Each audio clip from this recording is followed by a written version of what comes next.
म्हणूनच जळगाव टाळणी माननीय संस्थापक विक्रम ढोणे यांचं आपण सर्वांच्या वतीनं खास करून हार्दिक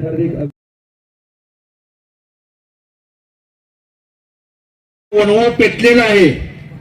तर वनव्यामध्ये रॉकेल ओतण्यापेक्षा जी एक कथा आहे, चिमणी आपल्या चोचीनं वनवा विझवण्याचा प्रयत्न करते, त्यावेळेला एक महाशय म्हणतात की तुझ्या चिमणी चोचीनं हा वनवा पेटलेला शमणार आहे का? तर चिमणीनं जे उत्तर दिलेलं आहे, वनवा जरी पेटलेला असला माझ्या चोचीच्या पाण्यानं जरी शमणार नसला, पण उद्या ज्या वेळेला इतिहास लिहिला जाईल त्यावेळेला वनवा पेटवणाऱ्यामध्ये नाही तर वनवा विझवणाऱ्यामध्ये माझं नाव असेल इतिहासामध्ये। त्याच पद्धतीनं आज अनेक ठिकाणी दारू वाटपाचा कार्यक्रम होत असताना आम्ही या तरुणाईला दिशा देण्यासाठी एक छोटासा प्रयत्न करतोय की दारू नको, दूध प्या, कारण दारूनं अनेक कुटुंब उद्ध्वस्त झालेले आपण या राज्यात देशात पाहतोय। त्यासाठी हा एक प्रयत्न करतोय। त्याच पद्धतीनं हे आज हा कार्यक्रम गेली 9 वर्ष सातत्यानं जनप्रभा फाउंडेशनच्या माध्यमातून असेल, छत्रपती शिवाजी महाराज मित्र मंडळ असेल, प्रताप कलाक्रीडा मंडळ असेल, या सर्वांच्या सहयोगातून हा कार्यक्रम गेली 9 वर्ष 8 वर्ष सातत्यानं होतोय। हे 9वं वर्ष आहे आणि आजच्या कार्यक्रमाचं खास म्हणजे आमचे सहकारी युवा सहकारी मित्र हे नुकत्याच झालेल्या जत नगर परिषदेच्या निवडणुकीमध्ये विजयी झालेले आहेत। या सहकारी मित्रांना शुभेच्छा देऊन सत्कार करून पुढील वाटचालीसाठी शुभेच्छा देण्यासाठी एक छोटासा हा प्रयत्न केलेला आहे। तर या नव्या सर्व युवक सहकारी मित्रांना, नगरसेवकांना, जनप्रभा फाउंडेशनच्या वतीनं असेल, जत शहरात छत्रपती शिवाजी महाराज मित्र मंडळ असेल, प्रताप कलाक्रीडा मंडळ असेल, या मंडळाच्या वतीनं आम्ही तुम्हाला शुभेच्छा देतो आणि तुमच्या हातून या शहराची चांगली सेवा व्हावी। काळ कठीण आहे याची जाणीव आहे।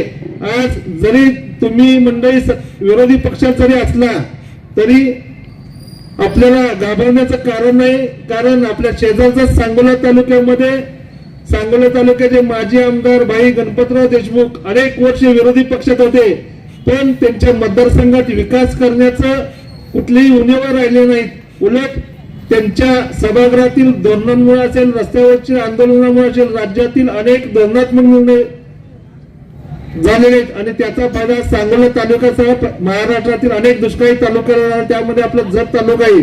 त्याच पद्धतीनं तुम्ही मित्रांनो, तुम्ही जरी विरोधी पक्षात असला तरी या शहरातील नागरिकांचा आवाज बनावा आणि या शहरातल्या एक चांगलं शहर घडवण्यासाठी तुम्ही सभागृहामध्ये योग्य भूमिका पार पाडावी। तुम्ही सभागृहातली भूमिका पार पाडावी, आम्ही निश्चित तुमच्या सोबत खांद्याला खांदा लावून रस्त्यावरची भूमिका पार पाडायला आम्ही सुद्धा तुमच्या सोबत समर्थ आहे। हा एवढंच या सत्कार समारंभाच्या निमित्तानं तुम्हाला आश्वस्त करतो आणि तुमच्या हातून जतकरांची सेवा घडो या शुभेच्छा देतो आणि या ठिकाणी थांबतो। जय हिंद, जय भारत। आल्याबद्दल त्यांचा आदर सत्कार करावा म्हणून आमचे मित्र, आमचे सहकारी फुलेशाहू आंबेडकर चळवळीतील एक युवक नेतृत्व विक्रम भैया ढोणे यांनी मांडले आणि हा कार्यक्रम आपल्या जनप्रभा फाउंडेशनच्या माध्यमातून छत्रपती शिवाजी महाराज यांच्या पुतळ्याजवळ हा कार्यक्रम आयोजित करण्याचा निर्णय घेतला। या कार्यक्रमासाठी उपस्थित माजी नगरसेवक नबेसाब उर्फ मुन्ना पखाले, त्याचबरोबर आपल्या प्रभाग क्रमांक 8 मधून ताकदीनं धाडसानं एक युवक नेतृत्व आपल्या शहरासाठी तालुक्यासाठी समोर आलं, ते आमचे मित्र विकास माने, जत शहर काँग्रेस पक्षाचे अध्यक्ष युवक नेते निलेश बामणे, त्याचबरोबर माजी बांधकाम सभापती, माजी शिक्षण सभापती आणि आता ज्यांची आई नीलाबाई कृष्णा कोळी, त्यांचे पुत्र संतोष उर्फ साहेबा कोळी, त्याचबरोबर महाराष्ट्रभर वनवन करत काम करत आपल्या पक्षाची धुरा फुले शाहू आंबेडकरांची चळवळ सगळ्यांच्या समोर मांडण्यासाठी महाराष्ट्र राज्य फिरत असतात ते आमचे मित्र अजितदादा पाटील. त्याचबरोबर प्रभाग क्रमांक 10 मधून आमच्या प्रकाशदादा यांच्या मिसेस या निवडून आल्या ते प्रकाश मानेदादा. त्याचबरोबर आमचे मार्गदर्शक भैरू माळी दादा. आपण सर्व मित्र परिवार एक चांगला संकल्प घेऊन विक्रमभैया डोणे यांनी आपल्या जत शहरासाठी एक वेगळं पण हा कार्यक्रम करून दाखवण्याचा प्रयत्न केलेला आहे. हा कार्यक्रम घ्यायचा म्हणजे 31 डिसेंबरच्या नंतर जो 1 जानेवारी येतो त्या 1 जानेवारीला नवीन वर्षाची सुरुवात होते. नवीन संकल्पना करण्यासाठी नवीन योजना करण्यासाठी काही जण स्वतः एक मनामध्ये एक वेगळं एक स्थान निर्माण करतात की 1 जानेवारी पासून ज्या काही पाठीमाग झालेल्या ज्या चुका आहेत त्या चुका सुधारून पुढे जाण्याचा एक संकल्प केलेला असतो. त्यातलाच हा एक संकल्प म्हणून विक्रमभैया डोणे यांनी हा कार्यक्रम घेतला. तुमचं विक्रमभैया मनपूर्वक खूप खूप आभारी आहे. आणि जो काय आपण नगरसेवकांचा सत्कार घेतला म्हणजे 4 नंबर वार्ड असेल, 8 नंबर वार्ड असेल, 11 असेल, 10 असेल, त्याचबरोबर 9 असेल, पण 1 ते 11 जितके वार्ड आहेत त्या वार्डामध्ये फिरून आम्ही काम करण्याचा निश्चय करणार आहे. जरी प्रभाग क्रमांक 1 मध्ये, 2 मध्ये, प्रभाग क्रमांक 3 मध्ये आम्हाला अपयश आलं असलं तरी तिथल्या जनतेबरोबर, तिथल्या नेतेबरोबर, तिथल्या कार्यकर्त्यांच्या बरोबर आम्ही ताकदीनं लढू. आणि जत नगर परिषदमध्ये कोणत्याही प्रकारची आपल्याला तक्रार करता येऊ नये याच्यासाठी रस्ते असतील, गटर असतील, कचऱ्याचा प्रकल्प असेल किंवा आणि पाण्याच्या काही समस्या असतील, आम्ही प्रभाग 4 म्हणूनच राहणार नाही तर 1 ते 11 मध्ये जे 8 नगरसेवक निवडून आलेले आहेत त्यांच्या बरोबर आम्ही ताकदीनं काम करू. अनुभवासाठी आमच्या बरोबर ज्या 2012ला निवडणूक झाली होती त्यावेळेला स्वीकृत नगरसेवक म्हणून मोहन उर्फ भैया कुलकर्णी निवडून आलेले होते. त्यांच्या मार्गदर्शनाचा, त्यांच्या ताकदीचा आम्हाला फायदा होईल. त्याचबरोबर युवक तडफदार विकास माने सुद्धा निवडून आलेले आहेत. त्यांना सुद्धा एक चांगली संधी नगर परिषदमध्ये काम करण्याची संधी मिळालेली आहे. त्यांनी सुद्धा संधीचं सोनं करतील असा मला विश्वास आहे. आणि तुमच्या विश्वासाला कुठेही बळी न जाता किंवा चुकीचं कोणतेही काम न करता तुमच्या बरोबर आम्ही काँग्रेस पक्षाचे सर्वच्या सर्व नगरसेवक सोबत राहू. मगाशी जे विक्रमभैयाने सांगितलं की विरोधकांच्या भूमिकेमध्ये गणपतराव देशमुख होते पण चांगल्या योजना, चांगल्या संकल्पना त्यांनी सांगोल्यामध्ये राबवल्या आणि ती राबवत असताना त्यांनी विरोधामध्ये सुद्धा बसून चांगली भूमिका मांडली, काही कामं केली. त्याच पद्धतीनं आम्ही 8च्या 8 नगरसेवक चांगल्या पद्धतीनं ज्या ठिकाणी विरोधाला विरोध करायचा आहे, चुकीचं जर काम चालत असेल तर त्याला तिथं विरोध करायचा आणि जरी चांगलं काम होत असेल तर त्यांना मदत करायची ही आमची सर्वांची मनापासून इच्छा आहे. जत शहर सुधारण्यासाठी आम्ही सर्वजण प्रयत्न करू. आपण इथं आम्हाला बोलवलात, सत्कार केलात त्याबद्दल तुमचा मनापासून खूप खूप आभार आहे. मी या ठिकाणी थांबतो. जय भीम, जय भारत.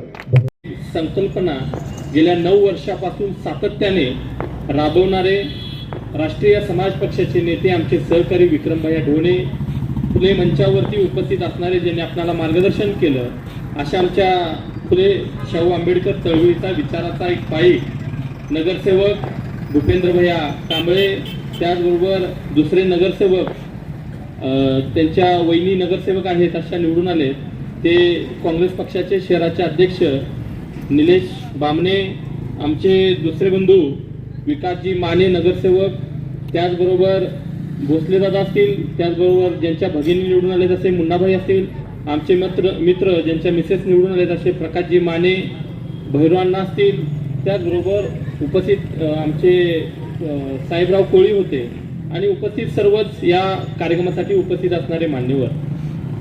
मी आता भूपेंद्र दादांना म्हणलं की विक्रमभैया गेल्या 9 वर्षापासून सातत्याने हा उपक्रम राबवत आहेत आता त्यांनी निवडणूक देखील लढली, पण निवडणुकीच्या पराभवानंतर देखील घराच्या बाहेर पडून सामान्यांसाठी दुसऱ्या दिवशी सांगलीमध्ये आंदोलन करून आमच्या बिरोबाच्या बनामध्ये जिथं महिलाचा जो प्रोजेक्ट केला होता तो हाणून पाडला. असा हा लढणारा माणूस आहे, पराभवानं खचून कधीच घरात बसणारा नाही आहे. त्यामुळे हा माणूस दुसऱ्या दिवसापासून लढायला सुरुवात केली. आज तुमच्या आमच्यासाठी, आज तुमच्या आमच्या प्रश्नांसाठी लढतोय.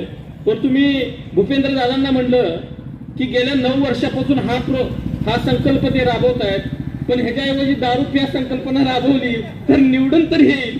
कुठपर्यंत लोकांना सांगायचं की बाबा दारू नको, दूध पे, चांगलं काय आहे हे समाजाला पण सांगण्याचा प्रयत्न करतोय. पण सध्याची जी भारतातली, या महाराष्ट्रातली एकंदरीत परिस्थिती बघितली तर या समाजाला, ह्या जनतेला चांगलं काय आहे आणि वाईट काय आहे हेच कळत नाहीये असं माझ्यासारख्या कार्यकर्त्याला वाटतंय. पण विक्रम भाईंची भूमिका आहे, बुडत आहे जन न देखवे डोळा म्हणून मध्ये तो कळवळा. या भूमिकेतून काम करणारा हा माणूस आहे. आम्ही सगळीच मंडळी ह्या भूमिकेतून काम करतोय, कारण हे विचारांची लढाई आहे. उद्या शौर्य दिन आहे आमचा भीमा कोरेगावचा, आणि ह्या महाराष्ट्राला फुले शाहू आंबेडकर पुरोगामी विचाराची ठेवण प्राप्त असणारा छत्रपती शिवाजी महाराजांचा विचार, स्वराज्याची संकल्पना घेतलेला पुण्यश्लोक अहिल्यादेवी होळकरांचा हा महाराष्ट्र आहे. आणि या महाराष्ट्रामध्ये ही लढाई आता चाललेली आहे. ही लढाई आमच्यासाठी अजिबात नाही आहे, इथं बसलेल्या नगरसेवकांसाठी अजिबात लढाई नाही, ही पुढल्या पिढ्यांसाठी आम्ही लढाई लढतोय. पुढल्या पिढ्या ह्या महाराष्ट्रामध्ये आज रेशन फुकट मिळतंय, पण आमचं शासन नाही हो. आज मुलांना शिक्षणाला LKG UKG ला सामान्य पोराला शिक्षण घ्यायला गेलं तर 1 लाख रुपये 70-80 हजार रुपये फी आहे. परंतु आमच्या घरात आमच्या लोकांना वाटतं रेशन फुकट मिळतंय ना, माझं भागलंय, काय देणं नाही घेणं नाही. अरे पण पोराला आज मेडिकलला ऍडमिशन मिळालं तर 20-25 लाख रुपये डोनेशन आहे. त्या डोनेशन मध्ये आम्ही बसू शकत नाहीये. ही जागृती समाजामध्ये निर्माण झाली पाहिजे. आज आपण बघतोय अनेक प्रोजेक्ट, अनेक संकल्पना. आज महाराष्ट्रावरती 20 लाख कोटीचं कर्ज आहे. म्हणजे आपल्या प्रत्येकाच्या डोक्यावरती किती कर्ज आहे? 10 लाख कोटीचं कर्ज आहे. आपण प्रत्येकाच्या डोक्यावरती किती कर्ज आहे हा विचार केला पाहिजे. आणि विक्रम भाईंच्या माध्यमातून, या शहराच्या सर्व नगरसेवकांच्या माध्यमातून मगाशी गमतीने मी सांगितलं की आपण संकल्पना अशी राबवली पाहिजे, परंतु आपण आपल्या विचाराशी ठामावं. आपली लढाई ही परिवर्तनाची लढाई आहे. आपली लढाई ही विस्थापितांना प्रस्थापित करून प्रस्थापितांच्या जागी विस्थापित केला पाहिजे, ह्या भूमिकेसाठी लढाई आहे. आणि निश्चित विक्रम भाईंना देखील आपल्याला ज्यांनी मदत केली किंवा मदत केली नाही अशा माणसाचं देखील काम करणारा हा माणूस आहे. मतदान केलं किंवा मतदान नाही केलं म्हणून रागाला न येता त्या माणसाचा प्रश्न सुटला पाहिजे. त्या माणसाच्या पाठीमागे आपण ठाम विश्वासानं उभा राहिलं पाहिजे. आणि जनतेचा माणूस, आपला माणूस म्हणून त्यांची ओळख निर्माण झालेली आहे. अशी काम करणारी माणसं निश्चित सभागृहामध्ये गेली पाहिजे होती, हा एक खंत आहे. पण जे नगरसेवक आमचे या युतीचे निवडून आलेले आहेत, निश्चित या नगरसेवकांच्या माध्यमातून या शहरामध्ये सामान्यांचा आवाज बनवून ही नगरसेवक आमची मंडळी, निश्चित आमचे सगळे बंधू काम करतील, हा विश्वास या ठिकाणी वाटतो. कारण ही परिस्थिती बघितली तर आज पैशावरती सर्वच काही होतं. पैशावरती माणूस सुद्धा विकला जाऊ शकतो, हे दाखवून देण्यात आलेलं आहे. परंतु आज आपण बघितलं, आपल्या इथं गुरुवारचा बाजार भरतो किंवा शुक्रवारी माडगाळला बाजार भरतो. ह्या बाजारामध्ये आपण गेलो, एका शेळ्या मेंढीची किंमत जेवढी आपली 5,000 मताची किंमत होती ना, एका शेरडा मेंढराची किंमत सुद्धा आता 5,000 राहिलेली नाही, त्यापेक्षा अधिकची झालेली आहे. त्यापेक्षा अधिकचा बाजार भाव त्या शेळ्या मेंढ्यांचा झालेला आहे. एका दिवसाला 365 दिवसांमध्ये गुणिले 5 केलं तर 5 वर्षामध्ये 5,000 रुपयाने किती पैसे आपल्या घरामध्ये आले, हा विचार देखील मंडळींनी करा. पण आपण कोणत्या भूलतापांना बळी पडून आपण बळी जातो. चांगली माणसं प्रवाहाच्या बाहेर ठेवतो. चांगली माणसं हे तुमच्या आमच्या कामाची आहेत. म्हणजे एखाद्या माणसाला अडचणीच्या वेळेला, समस्येच्या वेळेला हीच माणसं तुमच्या उपयोगाला येणार आहेत. ठीक आहे, तुम्ही जो कौल दिला तो मान्य करून काम करणारी ही माणसं आहेत. आज निश्चित भैया तुमच्या माध्यमातून हा उपक्रम होतोय. सगळेजण आलेले आहात, सगळेजण एक चांगला संकल्प नवीन वर्षाचा घेऊन जाण्यासाठी आपण या ठिकाणी प्रामुख्याने उपस्थित आहात. सगळ्यांनी संकल्पना करावी की मगाशी आमच्या मनोहर पवार पत्रकार मंडळी बरेच सगळे इथे उपस्थित आहेत, आमचे मदने साहेब आहेत, सगळेच इथं आलगुर महाराज आहेत, सगळेच पत्रकार उपस्थित आहेत. आपण सगळ्यांनी मगाशी सांगितलं की संकल्पना केली पाहिजे. निश्चित अनेक संसार हे दारूमुळे भंगलेले आहेत, परंतु राज्यकर्त्यांची भूमिकाच असते की म्हणजे आज दारूमुळे म्हणजे प्रस्थापित लोक तुम्हाला दारू वाटले जातात, अनेक गोष्टी केल्या जातात. इतकंच काय तर या निवडणुकीच्या माध्यमातून लाचार जीवन बनवणं आणि स्वाभिमान घाण टाकणं ही सुद्धा प्रस्थापितांची एक भूमिका आताच्या काळामध्ये निर्माण होताना तुम्हाला पाहायला मिळते. ही भूमिका बदलली पाहिजे. म्हणून हा लढा आमचा संविधान वाचवण्यासाठी, हा लढा स्वाभिमानी मतदार, स्वाभिमानी नागरिक घडवण्यासाठी आहे. आणि ही लढाई विचारांची लढाई आहे. आणि विचारांच्या लढाईमध्ये ही सगळी माणसं विचाराची कास घेऊन, विकासाची कास घेऊन तुमच्या आमच्या प्रश्नांना न्याय देण्यासाठी लढतील.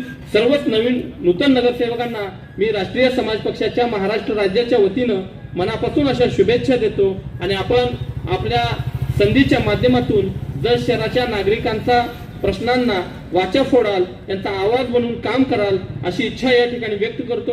आणि भैयांना देखील असाच आपला संघर्ष, आपण असेच लढत राहा. आणि तुमच्या पाठीशी आम्ही निश्चित राष्ट्रनायक महादेवरावजी जानकर साहेबांपासून आम्ही सगळी मंडळी तुमच्या पाठीशी ताकदीने उभे आहोत. भविष्याच्या काळात आपल्याला निश्चित याच्यापेक्षा चांगल्या ताकदीनं लढायचं आहे. विचारांची लढाई आपण घेऊन जायची आहे. आणि खऱ्या अर्थानं आपण सगळेजण मिळून एक चांगला विचार या ठिकाणी या शहरामध्ये रुजू. आणि पुन्हा एकदा परिवर्तन हा निसर्गाचा नियम आहे आणि ते परिवर्तन आपण घडवल्याशिवाय राहायचं नाही. इतकंच या ठिकाणी सांगतो आणि थांबतो. संयोजकांनी बोलण्याची संधी दिली. Press the bell icon on the YouTube app and never miss another update.